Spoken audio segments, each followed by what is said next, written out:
다윗은 시편 103편 2절 3절에서 이렇게 고백했습니다. 같이 읽어보겠습니다. 시작. 내 영혼아 야훼를 송축하며 그의 모든 은택을 잊지 말지어다. 그가 내 모든 죄악을 사하시며 내 모든 병을 고치시며. 아멘. 우리 주님이 우리의 죄악을 고쳐주셨습니다. 우리의 병든 몸을 고쳐주셨습니다. 다윗의 고백이 저의 고백이 되고, 다윗의 고백이 여러분의 고백이 되고, 다윗의 고백이 우리의 고백이 되기를 주의 이름으로 축복합니다. 그런데 이렇게 질문하실 수 있을 것 같아요. 하나님께서 병을 지금도 고쳐주신다면 왜 나는 아프지? 왜 나는 여전히 아프지? 그리고 왜 내 사랑하는 가족들을 주님이 데려가시지? 왜 예수님 믿는 내가, 혹은 배우자가, 사랑하는 가족이 병으로 고통을 당하고 심지어 죽기까지 하는가? 이 엄청난 질문에 제대로 답변할 사람이 어디 있겠습니까? 저도 잘 모르겠어요. 하나님의 신비는 우리가 미처 이해하지 못하는 영역이 분명히 있다는 겁니다. 그러나 분명한 한 가지는 우리가 사는 이 세상의 삶은 낙원은 아니라는 겁니다. 예수님께서도 낙원이 아닌 이 세상에 찾아오셨어요. 죄가 많은, 죄와 질병이 존재하며 형벌의 영향 아래 있는 이 세상에 우리 주님이 오셨다는 겁니다. 우리는 그분의 십자가 은혜로 죄사함의 은혜를 받았고, 그분께서 십자가 위에서 죽으심으로 죄의 형벌을 면하게 되었습니다. 구원받았다는 거죠.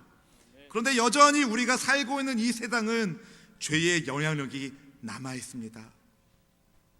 주님께서 빨리 죄의 영향력을 다 심판하시고 새날과 새 땅을 주시면 얼마나 좋겠어요. 그런데 주님께서 그것을 지금 하지 않는 것은 세상에서 죄의 사망 아래 있는 사람들이 속히 회개하고 주님께로 돌아오기를 바라는 사랑의 마음으로 주님이 기다리고 계신 겁니다.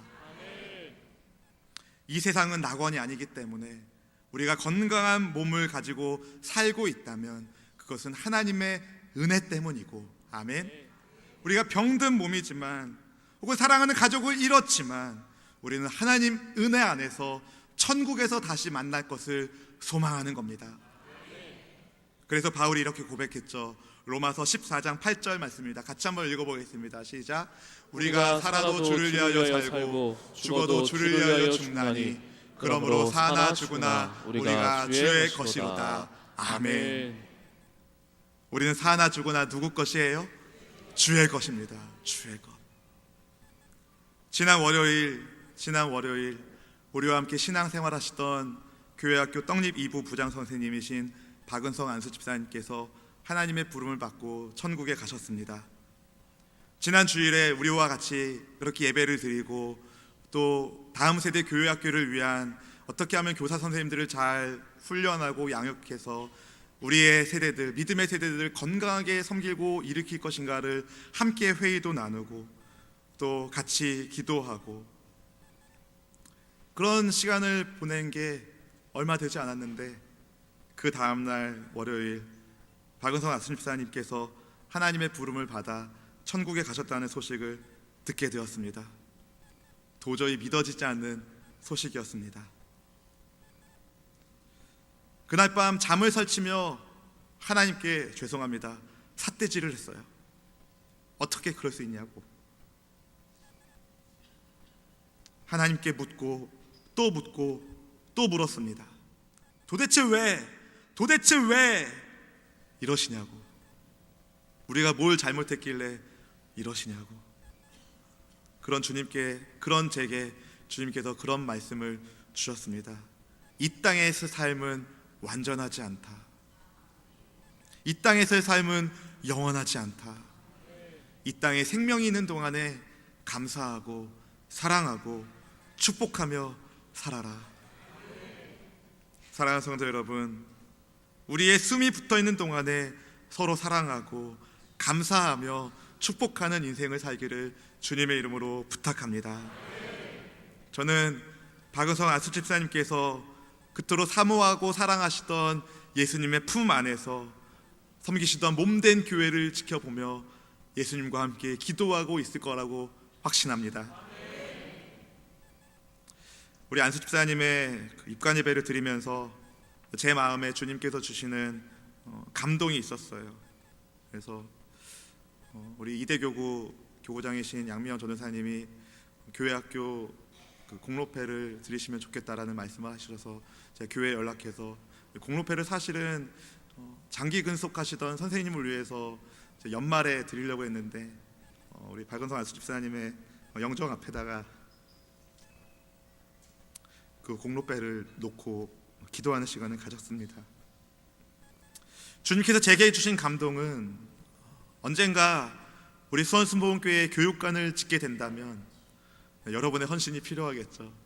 언젠가 우리 다음 세대를 위한 교육관을 짓게 된다면 그 교육관 안에 박은성 부장님의 뜻을 기려서 다음 세대들을 향한 꿈의 공간을 마련하려고 합니다. 그래서 그 공간의 이름을 은성 비전홀로 이름 지으려고 합니다.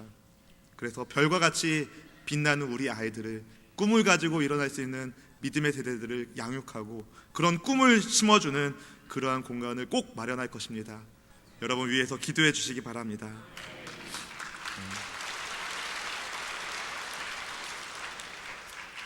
사랑하는 주의 성도 여러분, 10월 한 달 동안에 2015년도 교회학교 선생님을 모집할 것입니다. 우리 박은성 안수 집사님께서 20여 년 동안 교회학교 다음 세대를 위해서 때로는 아빠처럼 삼촌처럼 큰형처럼 큰오빠처럼 그렇게 아이들을 섬겨주시고 봉사하셨던 것처럼 믿음의 다음 세대를 위해서 헌신할 교사 선생님들을 많이 모집합니다. 여러분 위하여 기도해 주시고 아멘. 기도해 주시고 물질로도 후원해 주시고 그리고 다음 세대를 위하여 시간을 헌신하는 교사 선생님으로 많이 지원해 주시길 주님의 이름으로 축복하며 부탁합니다. 사랑하는 성도 여러분, 우리는 사나 죽으나 주의 것입니다. 왜냐하면 우리의 생명은 이미 예수님께서 살려주신 생명이기 때문에 덤으로 사는 인생이거든요. 예수님 때문에 사는 덤으로 사는 이 인생, 믿음으로 감사하며 사랑하며 사나 죽으나 주님께 영광 돌리는 우리 모두가 되기를 주의 이름으로 축복합니다. 바울처럼 살아도 주를 위하여 살고 아멘, 죽어도 주를 위하여 죽는 믿음의 형제 자매 여러분, 여러분의 담임 목사로서 권면합니다. 주님께서 부르시기 전에 먼저 가려고 하지 마세요. 먼저 갈 거예요. 주님이 부르기도 전에, 주님이 부르실 때에 가시길 바랍니다. 주님이 부르기도 전에 함부로 몸을 막 학대하셔가지고 빨리 가려고 하지 마시길 바랍니다.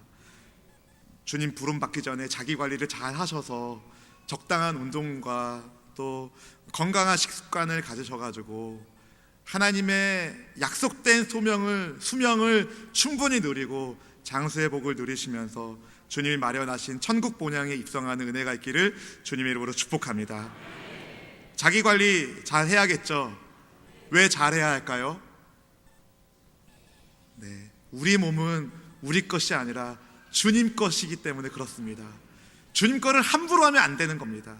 그래도 자기 관리를 잘 해야 되는 거죠. 특별히 운동을 하시고 음식을 영양 있게 잘 드시길 바랍니다. 잘못된 식습관이 몸을 망친다고 하죠. 제가 한 몇 달 전에 우연치 않게 어느 의사 선생님이 하시는 말씀을 들은 기억이 있는데요, 참 재미있어서 제가 기억이 납니다. 첫 번째는 소설 쓰지 말아라. 먹을 때 소설 쓰지 말아라. 소설 쓰지 마라. 뭐냐? 소금과 설탕을 쓰지 말라는 겁니다. 그리고 먹튀하지 말아라. 먹튀하지 마라. 먹을 것을 튀겨 먹지 말아라. 그리고 불금해라. 불금. 불에 고기를 구워 먹지 말아라. 그러면 안 좋대요. 아무튼 건강한 식습관, 양질의 음식을 먹는 것이 우리 몸에 도움이 되는 것은 확실합니다. 오늘 우리가 함께 읽은 성경 말씀에도 두 가지 종류의 양식이 나옵니다. 하나는 썩을 양식이고 하나는 영생하도록 있는 양식이죠. 상식적으로 여러분 앞에 썩을 양식과 영생이 이르도록 양식을 준다면 여러분 무슨 음식을 드시겠어요? 입술에 침 바르셨습니까? 그래서 문제는요, 썩을 양식이 썩을 양식같이 안 보이고 영생에 이르는 양식이 영생에 이를 것 같은 양식처럼 안 보이는 게 문제입니다. 상식적으로 썩을 양식을 먹으면 안 되겠죠. 썩을 양식을 먹으면 탈이 납니다. 몸을 해칩니다. 당연히 영생하도록 있는 양식을 먹어야 합니다. 그렇다면 뭐가 도대체 썩을 양식인지, 그리고 뭐가 도대체 영생하도록 있는 양식인지에 대한 지혜가 있어야 하는 거죠. 그러한 지혜를 함께 받고 영생의 양식을 먹는 저와 여러분이 되길 주의 이름으로 축복합니다. 예수님께서 오병이의 기적을 일으키셨어요. 보리떡 5개와 물고기 2마리로 남자만 5,000명 이상이 충분히 배부르고도 남을 만큼의 12바구니가 남을 만큼의 표적을 보이셨습니다. 이 표적을 본 사람들이 예수님을 억지로 왕 삼아서 자기의 배를 부리려고 합니다. 그러자 예수님께서 무리들을 흩으시고 제자들은 서둘러 강서편으로 가게 하시고 주님은 따로 산에 올라 기도하시죠. 강서편으로 갔던 제자들이, 예수님의 말씀에 순종함으로 강서편으로 항해하던 제자들이 한밤중에 풍랑을 만나게 되고 두려움 가운데 열심히 노를 저으나 여전히 어려움 가운데 있을 그때에 주님께서 육지에 계시던 주님이 그 제자들의 곤고함을 보시고 그곳을 찾아가십니다. 물 위를 걸어서. 두려움 중에 예수님을 만난 제자들은 예수님을 주님으로 착각하지, 제대로 보지 못하고 유령으로 착각합니다. 그래서 예수님 보자마자 유령이다, 유령이다 고함치며 두려워했겠죠. 폭풍 중에 이는 거센 바람 소리, 파도 소리, 그리고 제자들의 아우성거리는 그런 소리를 뚫고 예수님의 음성이 제자들의 귀에 들립니다. 내니 두려워 말라.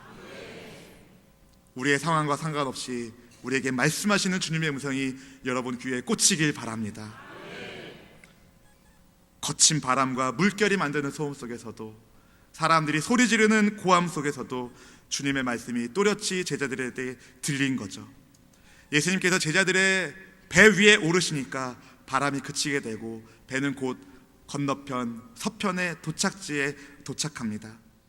강서편에 도착한 예수님과 그 일행과 달리 예수님께서 오병이의 표적을 일으키셨던 그 장소에 벳세다 광야 그대로 거기에 사람들이 있었어요. 이 사람들이 이튿날 주님을 찾습니다. 본문 22절 말씀 같이 한번 읽어보겠습니다. 시작. 이튿날 바다 건너편에 서 있는 무리가 배 한 척 외에 다른 배가 거기 없는 것과 또 어제 예수께서 제자들과 함께 그 배에 오르지 아니하시고 제자들만 가는 것을 보았더니, 사람들은 자기들이 있는 곳에는 배가 한 척밖에 없다는 것을 알았어요. 그런데 그 한 척밖에 없는 배에 제자들이 타고 갔는데 그때 예수님이 그 배에 오르지 않았다는 것도 알았습니다. 그런데 아무리 찾아봐도 예수님을 못 찾는 거예요. 그래서 혹시나 예수님이 갈릴리 사역의 중심지처럼 여기셨던 가버나움에 가면 예수님을 만날 수 있지 않을까라는 마음을 가지고 마침 디베라에서 온 배를 타고 강을 건너고 가버나움에 가서 예수님을 만나게 됩니다. 예수님을 다시 만난 사람들이 주님께 이런 질문을 던지죠. 우리 25절 말씀을 같이 한번 읽어보겠습니다. 시작. 바다 건너편에서 만나 라삐여 언제 여기 오셨나이까 하니. 네, 이 사람들은 예수님을 누구로 부르고 있습니까? 랍비, 선생님이라고 부르고 있는 겁니다. 그 전날 밤 폭풍 중에 예수님께서 배 위에 오르시자 폭풍이 잔잔해지고 그 잔잔해진 그 사건을 본 제자들이 예수님께 주님은 누구시라고 고백합니까? 마태복음 14장 33절은 이렇게 말해주고 있어요. 같이 한번 읽어보겠습니다. 시작. 배에 있는 사람들이 예수께 절하며 이르되 진실로 하나님의 아들이소로이다 하더라. 아멘.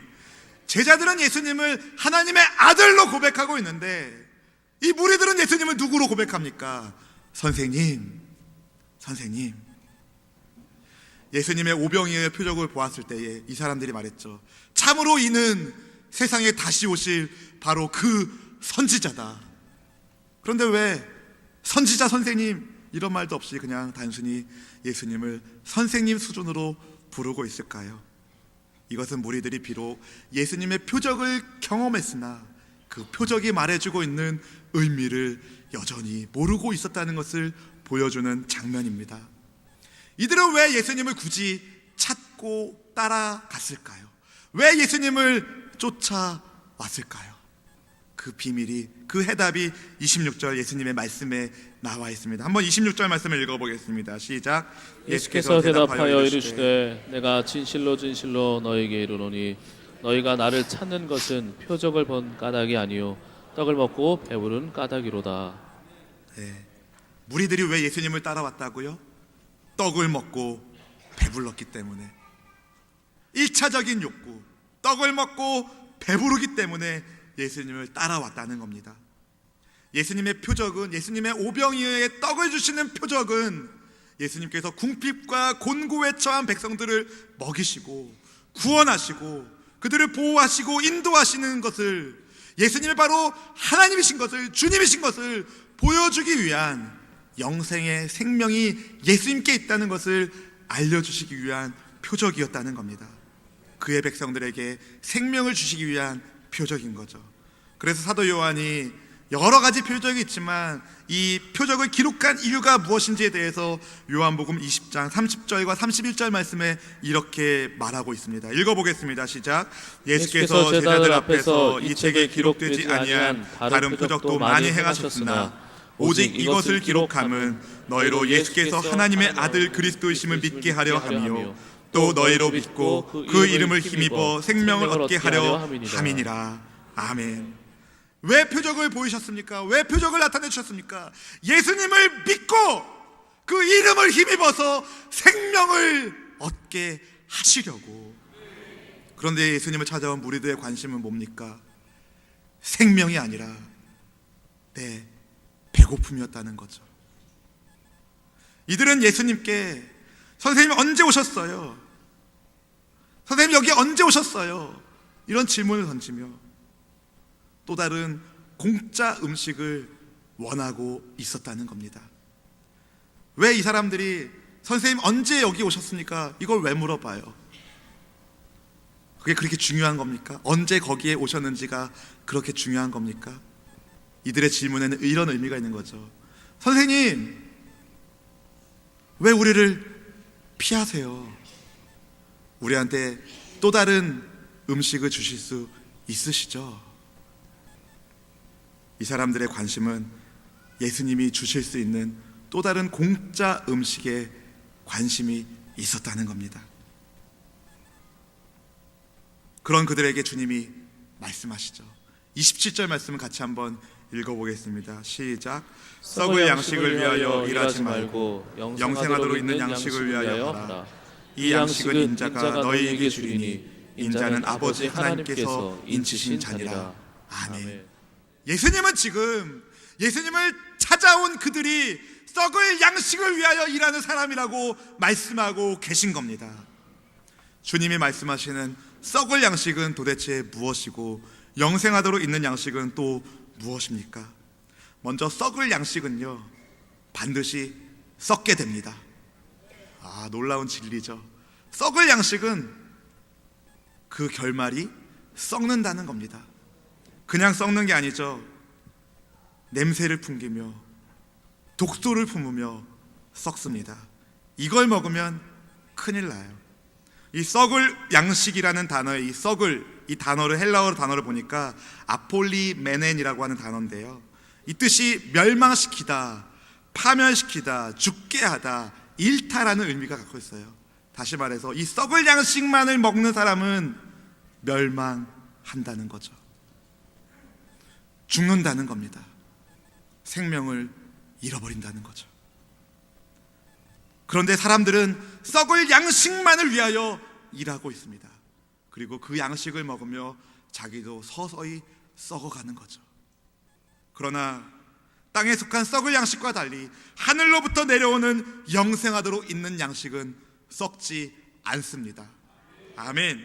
그리고 이 양식을 먹는 자는 영생하게 합니다. 썩을 양식은 우리를 파괴하지만 영생의 양식은 우리를 살리는 겁니다.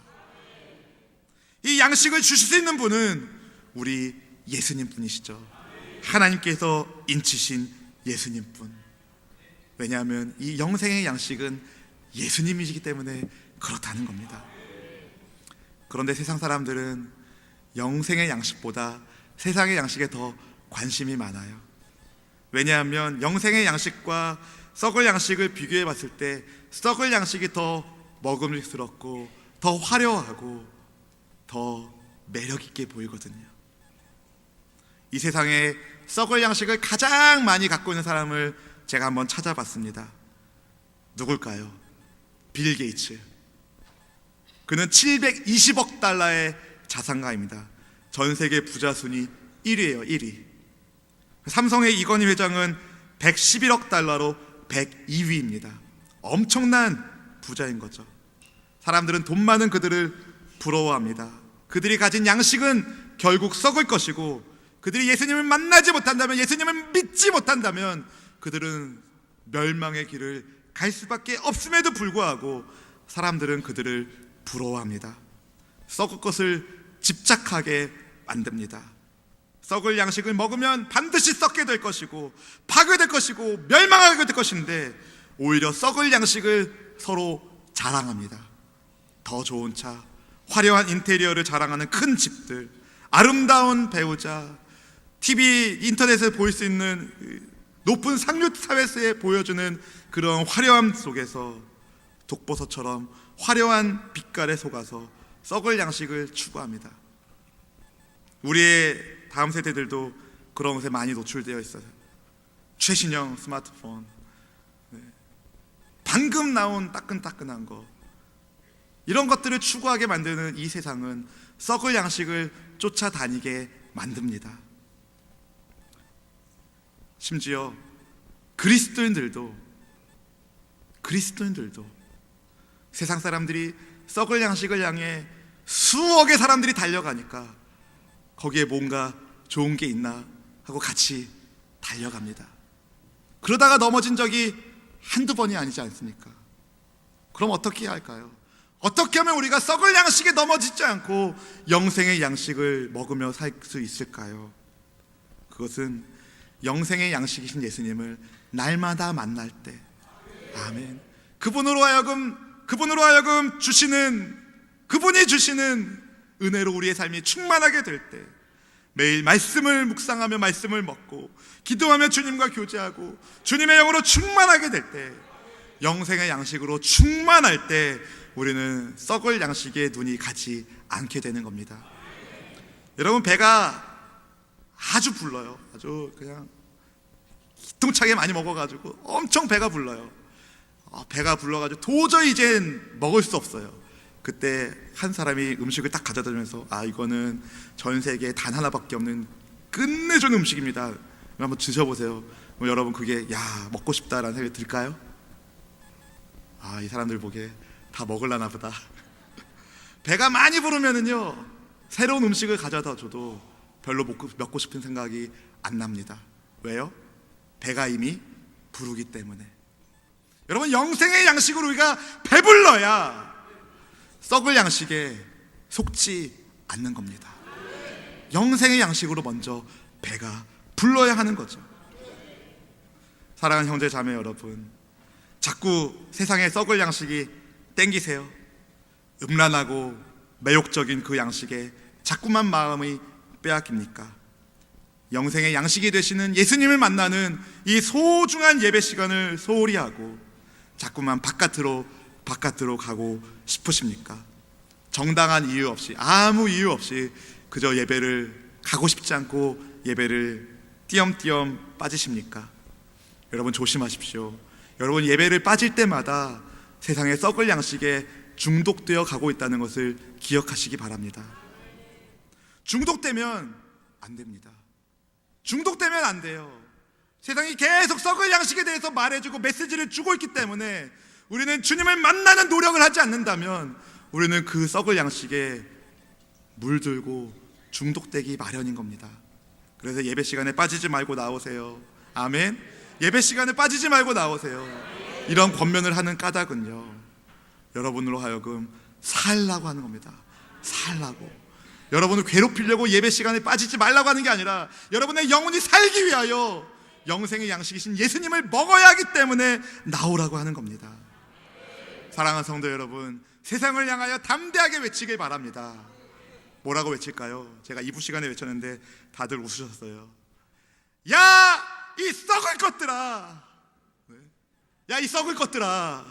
여러분에게 하는 말이 아닙니다. 세상에 있는 것들에게, 세상을 향해 여러분 외치십시오. 야, 이 썩을 것들아, 너희는 썩을 것을 위하여 일하나 나는 영생이 있노라. 내겐 영생의 양식이신 예수님이 함께 하시다. 아멘. 담대하세요. 담대하세요. 여러분에게 없는 것 때문에 갈등하고 고민하고, 내게 뭐가 없는데 이것도 없는데 저것도 없는데, 그렇게 세상에 썩을 것을 찾지 마시고 여러분에게 주어진 영생의 양식이신 예수님을 붙잡으십시오. 여러분 안에 예수님이 거하십니까? 여러분 예수님을 믿으셨습니까?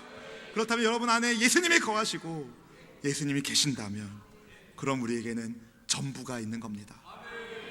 세상의 썩을 것들에 대해서 속지 마시고 유혹되지 마시고, 영생하게 하시는, 우리에게 생명을 주시는 주님과 함께 담대하게 당당하게 믿음을 선포하며 살아가는 믿음의 지체들 다 되기를 우리 주님의 이름으로 축원합니다. 아멘. 세상은 썩을 것을 위해 일하지만 우리는 영생을 위하여 일하는 겁니다. 아멘. 주의 사랑하는 지체 여러분, 영생의 선물 되시는 예수님을 만나는 은혜가 있기를 주의 이름으로 축원합니다.